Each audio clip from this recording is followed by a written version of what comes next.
Doktor, bugün sizə çapıqları müalicəsində pasientlərə ən çox maraqlandıran sualları verəcəm. Postakni çapıqları öz-özünə keçə bilərmi? Yox, çapıqlar dərinin formalaşmış defekti olduğundan öz-özünə keçə bilməz. Krem və mazlər ilə çapıqları müalicə etmək olarmı? Yox, mümkün deyil. Hansı prosedurlar daha effektivdir? Burada qızıl standart CO2 lazer ilə fraksion cilalama prosedurudur.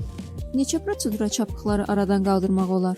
Adətən çapığın dərinliyindən asılı olaraq 4-8 seans lazım ola bilər. Bəs postakni çapıqlarını tam aradan qaldırmaq olarmı? Yox, çapıqlar tam getmir, amma daha hamar, daha az gözə çarpan olur.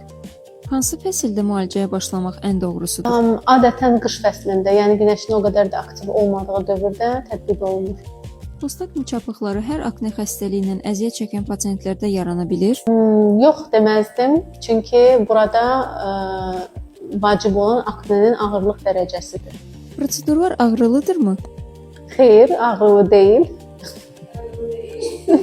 Deyil. Prosedurlar hər yaşa uyğundurmu? 16 yaşdan yuxarı əgər göstəriş varsa, bəli, etmək olar. Müalicədən sonra nəticə neçə müddət qalıcı olur? Prosedurun müsbət tərəfi ondan ibarətdir ki, nəticələr ömürlük qalır.